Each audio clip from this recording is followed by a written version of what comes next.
super fun, and all about artisan cheese and more to melt your peaceful heart and toast your peaceful life.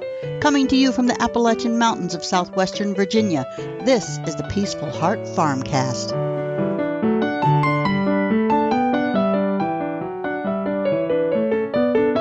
Hey, this is Scott Hall from Peaceful Heart Farm, and you are listening to the Peaceful Heart Farmcast.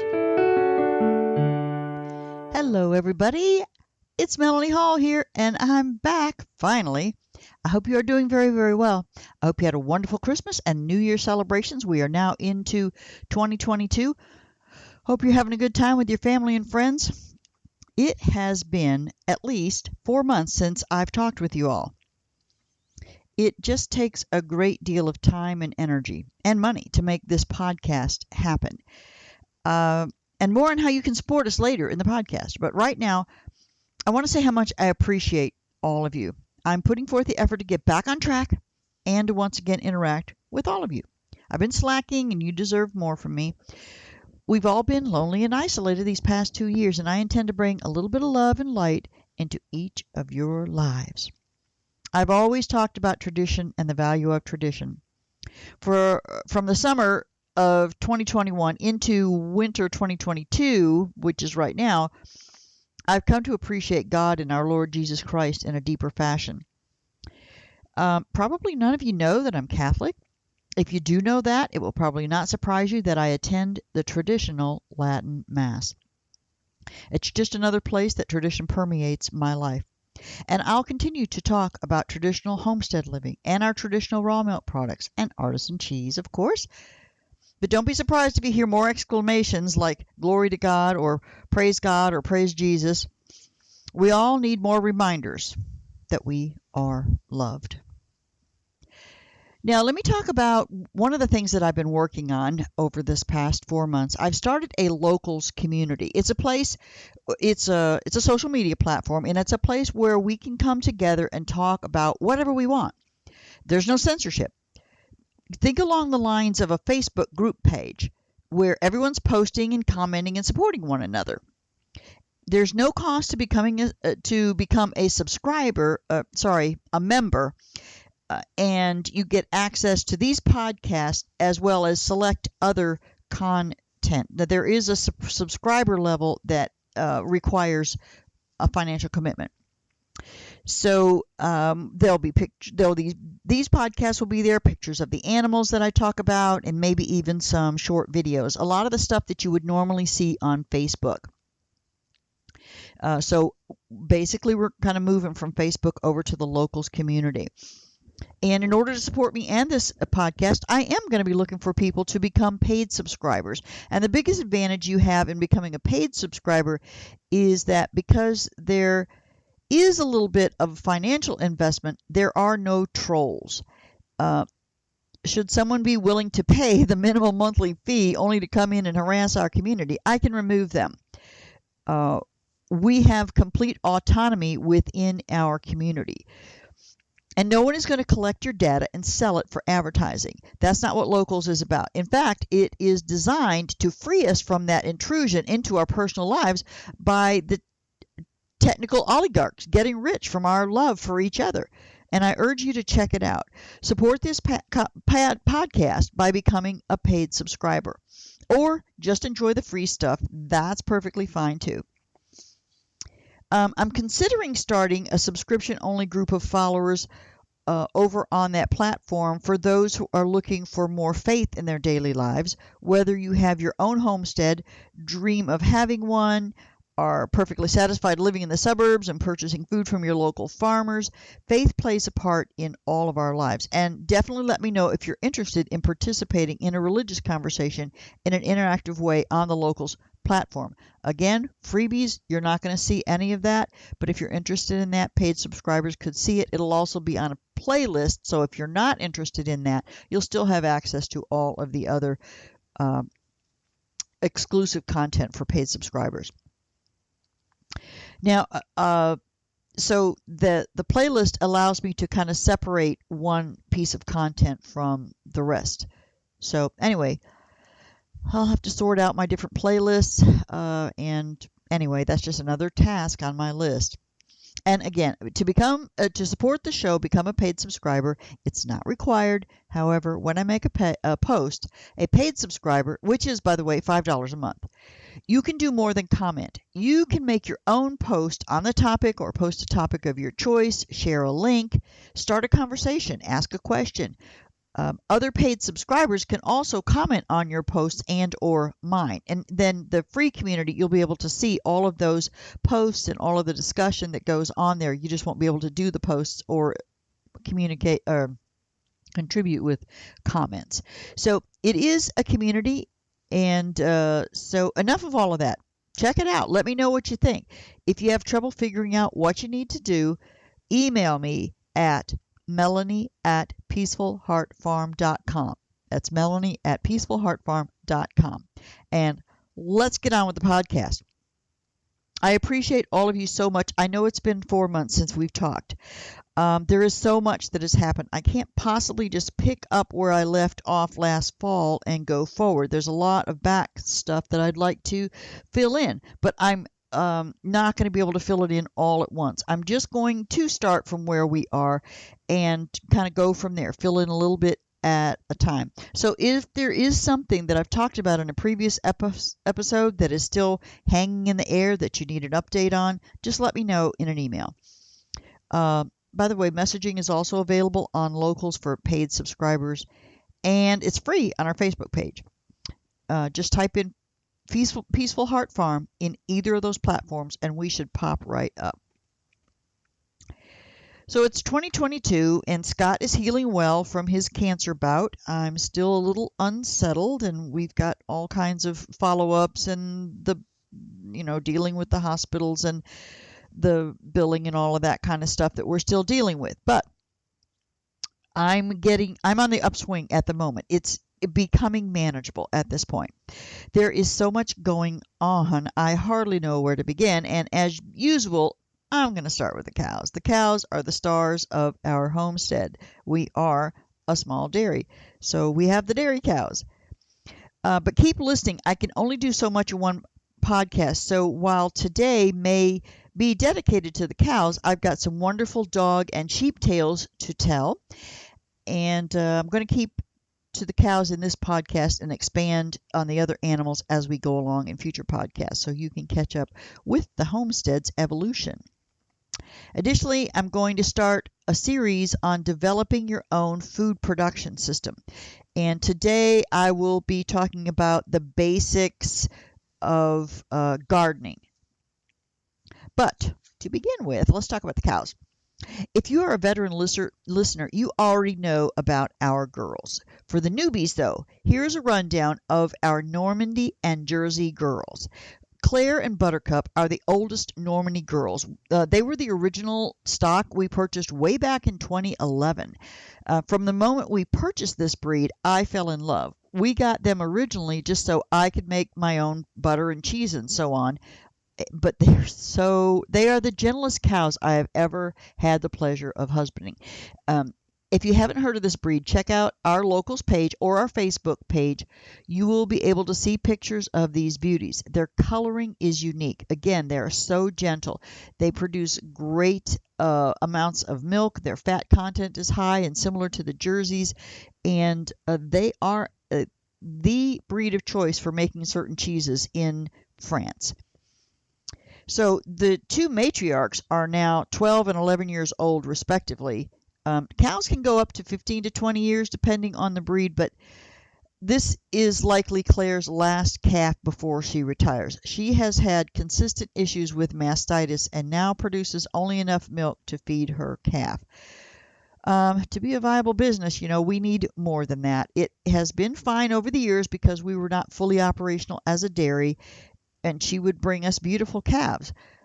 But that's coming to an end probably at the end of this year. At least we hope so, barring any other unforeseen medical issues or some other catastrophe. We are going to be up and running towards the end of this year, and we need cows that produce milk.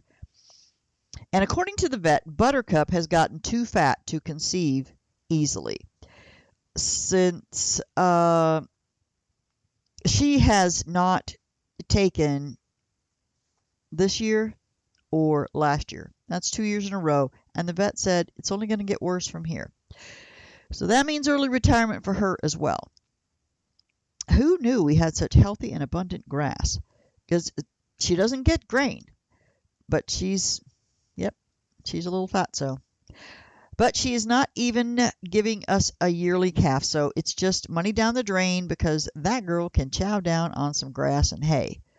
We love our original girls, and it'll be hard letting them go. But one of the realities of the homestead life is you make hard choices. Now, Violet and Cloud came to the homestead next. They are also Normandys.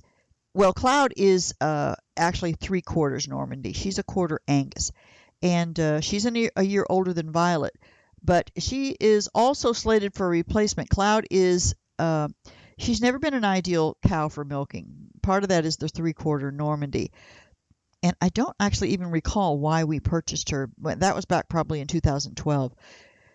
I don't know, perhaps because she was bred at the time and Claire back at home was not. Maybe we were just looking for another calf. I don't really remember. Anyway, she's a lovely cow, but does not fit our dairy operation. Now, while Violet has been a bit of a problem, with her breeding cycles, we will get her back on track next year. Last time she was bred, she didn't deliver until June, and that's the exact time that we are breeding again for calves to be born the next spring in March and April. Cows have a 9-month gestation period, just like humans, and because she delivered so late in the year, she is out of the rotation for breeding this time around. We could have bred her, but then she would have had another late calf, so we just decided we're not going to breed her this time. We'll put her back into the rotation at the correct time in this year. It's already this year in summer of 2022 when we do breeding again. And we expect her to be fine. She's a great mom, a moderate milk producer, and she produces beautiful calves. So that's it for our 4 older girls. I'm going to throw in here a short saga of how we came to purchase jerseys, which I will get to in a minute. They are next on the list of cows added to the homestead. So here's a little short story of how did we end up with jerseys.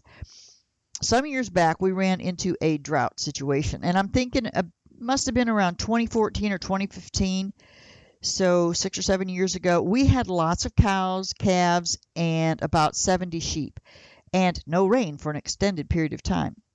All of a sudden, our pastures were gone, and pastures are the lifeblood of our operation. We aren't animal farmers so much as grass farmers. We acted quickly. We sold all of our steers and heifers as well as most of the sheep. We dropped that sheep count to 6, 1 ram and 5 ewes. I don't recall how the number of cows, I don't remember how many we kept. I'm thinking 5 or 6. Claire, Buttercup, Cloud, Violet, Lily, who's gone now, and Dora. Dora died a few years ago following a premature delivery and infection. So that is 6. Claire, Buttercup, Cloud, Violet, Lily, and Dora is all we kept.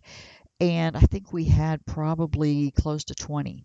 The pastures began to recover now that there weren't so many animals eating it down. And the next year after the drought, we sold all the calves again. So we got rid of all of our we got rid of all the new calves and all the yearling calves, and then the next year we got rid of the new calves again. Now, and the pasture then began to recover. Following that recovery, we seem to have nothing but bull calves. So here we are in need of cows that we can milk. And we also culled 1 cow, Lily, that we probably should have kept 2 years in a row. She didn't conceive, so we culled her. And later we found out that we probably could have treated her and she would have been fine. We'll never really know. These are the learning experiences that we'll share with you as we talk more about raising your own food. And then Dora died nearly 3 years ago. She had some kind of infection.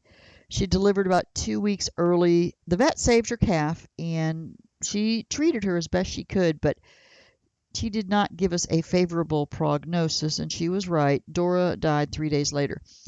And at that point, we were reduced to only 4 milk cows. So, bring on the jerseys. About 3 or 4 years ago, we purchased a registered A2 Jersey heifer. A fellow vendor at the farmer's market was getting out of the herd share business. That's the legal way to provide raw milk to families in Virginia through the herd share. And so she asked if we were interested in picking up the slack. She was going to stop doing herd shares. Did we want to purchase one of her cows and maybe pick up some of her customers? So, and we would have needed extra milk for sure to do that. And so we purchased butter from her to supply the extra need for milk. And that's how our herd share operation got started. So then our next learning experience was artificial insemination. We had also sold our herd bull somewhere along the way, and our first AI experience produced a shortage of cows having calves. So we didn't have real good success that first year. And so we need cows to freshen and provide us with milk. So in short, even with butter producing her wonderful abundance of Jersey milk, we didn't have enough milk for our herd shares and cheese making. So in comes Rosie. Rosie is also a registered Jersey A2A2 heifer. I was skeptical about Rosie, but Scott said he had a really good feeling, and we made the leap of faith. Rosie was bred when she was just 9 months old, and that's equivalent to a young teen pregnancy. So she was scheduled to give birth at 18 months, and that's a whopping 6 months too young in conventional wisdom. But again, Scott had a good feeling about it, and she did produce a beautiful heifer calf. So now we have 3 registered Jersey cows/calves. So it's beginning to look like the herd was shifting to another breed. We've got 4 Normandies and 3 Jerseys now. But au contraire, I'm not putting up with that. We want the center of operation to be Normandy cows. So we put forth the effort. Being aware of our continued shortage of heifers, we have been on the lookout for replacement stock for a couple of years. And Normandy cows, heifers, are not easy to find in this area of the country. So this fall, we finally bit the bullet, and Scott drove all the way to Wisconsin to pick up 3 new heifers. They have lots of them up there in Wisconsin. By the way, for newbies, I keep saying heifer, heifer, heifer. A heifer is a female bovine animal that has not yet had a calf. She doesn't graduate to officially being a cow until she has successfully delivered her first calf. Anyway, Scott and our almost son-in-law left for Wisconsin around 11 p.m. on Saturday night, so just before the dawn of Sunday. And they drove through the night and arrived Sunday evening nearby to the Target farm where they were going to pick up the new heifers. So they had just enough time to have a nice dinner. They got a good night's sleep at a local hotel. And the next morning, they arrive at the Wisconsin farm. They were loaded up in half an hour and back on the road again. And the return trip, it's now Monday. They remember it was Saturday, 11 p.m. So all of Sunday. Now it's Monday morning at about 8 o'clock. And it took almost 24 hours for them to get back. It was Tuesday morning around 7:30 before they got home and unloaded our new girls. I mean, you got to figure there was not too much bad weather, but they didn't take any of the windy, twisty roads through West Virginia that they took on the way up. It took a long time to get back, and staying awake all night again, so anyway. So it's time to meet Wanda, Ginger, and Molly. For our cheese operation, we need specific genetics to make the best cheese possible. Now, these girls have it. Genetically, they are all A2A2 with what is called a BB kappa casein protein, which is what is desirable for cheese making. Wanda and Ginger are what are called percentage Normandies. That's 75% Normandy and 25% Guernsey milking shorthorn. Their calves will be considered purebred Normandy when we add in a purebred French bull. So we were okay with they were just 75%. And their other 25% was milking genetics, the Guernseys and the milking shorthorn. So that was great. And another issue with getting Normandy cattle is so many of the large breeders are breeding for meat. And so we always will get decent meat production from our steers. Even with the milking genetics, you're still going to get good meat genetics. But these breeders that we got them were breeding for good udders, sufficient milk production, and so on, which is what we need to be a profitable dairy. You've got to have good udders, you've got to have good milk production, you've got to have the right genetics, and so on for the cheese making operation. So these girls fit the bill perfectly for everything we were looking for. It was worth the drive. Let's see. Now, as I said, Wanda and Ginger are mostly Normandy. Molly, the third one, is quite beautiful, but she's actually 75% Jersey. Again, good milking genetics. She's only a quarter Normandy, and she'll be bred with the rest of them later this year, along with everyone else. And we'll use full-blood Normandy semen, and her calves will be 62, 63% Normandy, and those will be registrable, so we can build from her offspring. Besides the fact she's a beautiful cow, she's going to produce really good milk, and she will give us heifers, cows that we can register and make part of our dairy operation, and they're going to have the proper genetics. Let's see what else. So her offspring, I don't think I mentioned her offspring. There will be 62 or 63% Normandy, but those calves will produce offspring that will be 82% Normandy, and those are considered purebred Normandies. Once the percentage gets over 80, I think it is. And then, of course, we keep breeding to the 100%, and their percentage Normandy goes up and up and up. So sometimes the only way to get what you're looking for is to breed it yourself. Yeah, another trip to Wisconsin is just not what we want. So hopefully we are set up now. Molly had the genetics and could be quickly useful in adding Normandy genetics to our herd. And did I mention how beautiful she is? Her ears are so fantastic.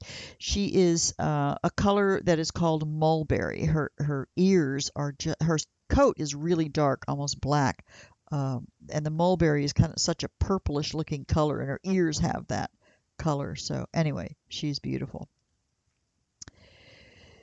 So the bull semen that we purchased also has the proper genetics, of course. And that's, again, the A2A2 protein and the BB kappa casein protein. All of the offspring from these new heifers are going to have the proper genetics.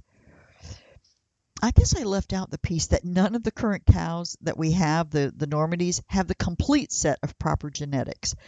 Some of them have A2A2 genetics. Actually, they all do except for Violet. But Violet is the only one that had the BB kappa casein trait. So we were just all over the place with that. We have one other heifer who will have her first calf this year. Luna is out of Cloud from a couple years ago, and Cloud is also A1, A2, and she does not have the BB kappa casein trait. Again, she's a wonderful cow that we used as a nurse cow, but we really need the proper genetics, and we only have so much land to raise these animals. So those that don't fit the bill need to go somewhere else. Luna's test has been sent off, but we do not have the results yet. She has very strong Angus genetics, and I'm hopeful that she has what we need. Sorry, I'm not hopeful that she has what we need, because that Angus shows in her coloring. And likely she will not actually produce milk in the quantities we are looking for in a cow. Now, on the upside, she will make an awesome, great family cow, and we will sell her as such next year or later this year. Likely her production will produce, it's going to not be just gallons and gallons and gallons like that full-bred Jersey would make. So she'll make a smaller amount that might be just enough for a family looking to provide milk, cheese, yogurt, and butter for themselves and their children without being overwhelmed with milk. So, and she's also going to produce beautiful calves that can be raised for beef. And it's going to be a win-win for whoever gets Luna. So to wrap that up, we are culling our 3 oldest cows for one reason or another and replacing them with these wonderful new heifers. I'm so blessed to have these new heifers. Going forward, we're looking to grow the herd with the proper genetics. We've got that base in place. I'm just going to do a brief word on the quail. I have no idea where I left off with them. Their actual number at this time is even a mystery to me. We had one last batch that hatched out in September, and it was a poor hatch rate. I was trying to refresh our genetics, but it was a little late in the year for hatching quail. These newbies went into the upper left penthouse to finish growing, and I had cleared out all of the roosters from all of the other cages. So I was looking for new roosters in this last batch when they were big enough. And so a few weeks ago, I took the roosters out of that penthouse and put them in with the girls in the other 4 cages. Unfortunately, one got mauled and died, but the rest are they're doing fine as best I can tell. We also lost 1 or 2 hens that just up and died. It's not an unusual occurrence. You go out there one day and one of them is just cold and lifeless. I'm not so attached to the quail as the cows, sheep, and dogs, so I don't lose much sleep over this. I mean, we hate to lose any animals, but the quail, there's the cost of trying to find out what the heck went wrong is just way too much. We just chalk it up. Well, we lost another one. We need to add another one to the breeding group once we hatch out eggs again. Anyway, they're doing well. I feed them once a day, but need to refresh their water usually twice a day if it is freezing outside. We are getting anywhere from 24 to 30 eggs. Although yesterday I got a grand total of 6 after a really cold couple of days. I have lots of quail eggs, and we just started giving them to the dogs as an occasional quail egg treat, and they love them.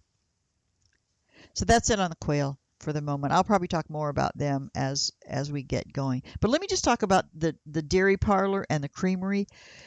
As you know, Scott was temporarily out of commission over the past 6 months or so due to his cancer treatment, but he is back on track now. He takes all of the cowgirls through the dairy barn area a couple of times a week. It's important for them to get used to the routine there. Luna's going to have to be trained with how to milk and allowing people to touch her and so on. And so right now he's just letting them mill about and get used to everything there. But in the future, he'll move them around inside the parlor in a specific order, getting them used to going where he wants them to go. But getting them just familiar, letting them mill about in there so it's not strange. That's the first step, because cows are very wary of anything new or different. Once they've been there a few times and found that nothing actually happens, that'll be the time to move to the next step. Now, the building aspect of the creamery, the electrical wiring, is the next setup. And on the drive home from Sunday Mass, we often talk about plans. And Scott told me yesterday that he only needs to get the milking parlor, the milk room, and cheese make room up and operational to get us inspected. After that, he will gradually put together everything else. The bathroom, the large cheese cave, the kitchen, all of those can be put aside. We need the milking parlor, the milk room, and the cheese make room. And we already have the small cheese cave, and that will get us up and going. And it's important that we get to a point where we can pass USDA inspection so that we can actually begin making money. This has been a long project, has cost us a lot more money than either of us ever expected. And with the medical bills, it's time to get some cash flow coming our way, God willing. I love selling meat, sauces, jams, and all that stuff at the smaller farmers markets, but I look forward to selling much larger quantities of cheese, whole wheels to local restaurants and wineries, but we've got to be inspected to make that happen. So we are right on track for that, though. Now, let me talk just briefly about garden planning. If you are one of those that is getting more and more interested in growing more of your own food, this next part is just for you. I'm going to lay out, to the best of my ability, some thoughts and actions that you can take to start growing more of your own food. We're going to start with gardening, and later we'll add growing various meat products and processing them, but the garden aspect of it's probably going to take quite a few episodes to get it laid out. And again, I'll have more details than I'm able to do in a podcast. I'll have more details available on the Locals platform as I create those materials. So, raised beds or no raised beds? You probably all heard about raised beds. From large plots of land that contain acres and acres down to a few containers on your balcony, everyone can do something to grow your own food. And I know with the current supply chain disruption, this becomes more and more important for simply feeding your family. So let's start with what kind of gardening you will be doing. And I'll stick to what I know and offer a few additional notes as I go for ideas on how you might modify my ideas to fit your particular situation. And again, this is going to go up on Locals, and we'll probably start having conversations about these ideas. I prefer the raised beds. They're not required. And you can even, as I said, begin in containers on your balcony if you live in an apartment. There is always a little bit that can be done. And of course, sowing your seeds directly into the ground is an age-old method of gardening. But in any case, what becomes most important is the soil for any of those things. Let me go over what to expect in that regard. Now, I'm assuming you have not done any vegetable gardening to this point. Or perhaps you did a little and gave up because it just wasn't working out. You decided you had a brown thumb. Well, perhaps you just need a little bit more information to be successful. And keep in mind that it is a process. The soil will need to be worked and maintained throughout every single year of gardening. As each year passes, the soil improves. It is a myth that you're just going to toss some seeds into the ground, into your raised beds or whatever, and they're just going to grow. That's not how it works. The soil needs to be developed. Now, first, let me address container gardening. This actually may be the one instance where the soil is nearly perfect from the start. Don't use garden soil. Use a potting mix. You can't till or work the soil very well in a container, so therefore you need soil that will be loose and retain water. And there are several organic fertilizers that you can use to amend the potting mix depending on what happens with your plants. And even some potting mixes will come with built-in fertilizer. Right now, we're trying to create the environment where seeds will sprout and the plant starts to take hold. And for container gardening, I recommend using potting soil. It comes complete with the vermiculite to keep the soil from compacting and to help with holding water. So you definitely want to use, soil in a bag. And again, everyone that I've seen also comes with fertilizer included, 3 months, 6 months, 9 months. It'll tell you on the bag how much fertilizer is there. And you may still need to amend the soil depending on the plant that you're growing and what happens with it. There may be other amendments that you need to make, even with a potting soil. Let me know if you have any questions about this. I'll put the more detailed description and explanation on Locals.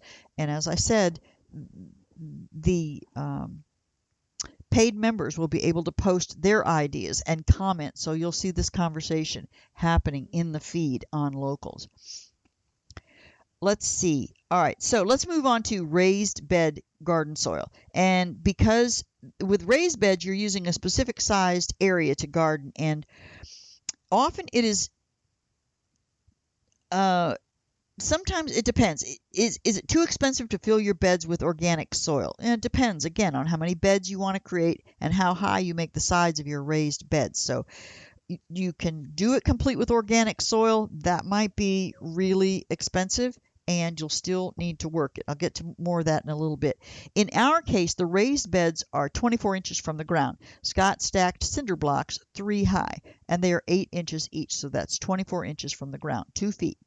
Next, he put in lots of old chunks of wood, and they are, they are approximately 8 feet wide or 8 feet long by 3 feet wide. So there's about 24 square feet and 2 feet deep. So these are, and we've got 20 of them. There was a lot of them. So there was a lot of fill in that needed to be done with these beds. And so what Scott did next was he put lots of old chunks of wood in the bottom. And this serves two purposes. It fills in a lot of the space that would otherwise need to have some kind of soil, and it also provides a longer-term source of fertilizer because those tree chunks eventually break down and create nutrients for the soil. So over the years, the trees do eventually become soil. This is called, in its purest form, hugelkultur, I guess is what it's called. Where you've got tree trunks and then you cover it over with soil and then plant they're like a big hill, and then you plant your fruits, vegetables, trees in that environment.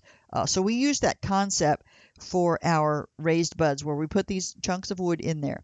Now then we added any kind of soil that he could scrape up from around the farm. So this was probably a lot of red clay, sandy soil. We've got several piles of dirt that were scraped up when some trees were being cleared. And anyway, he filled each bed to within 4 to 6 inches of the top. So this is just plain old dirt that doesn't have a lot of organic activity to it.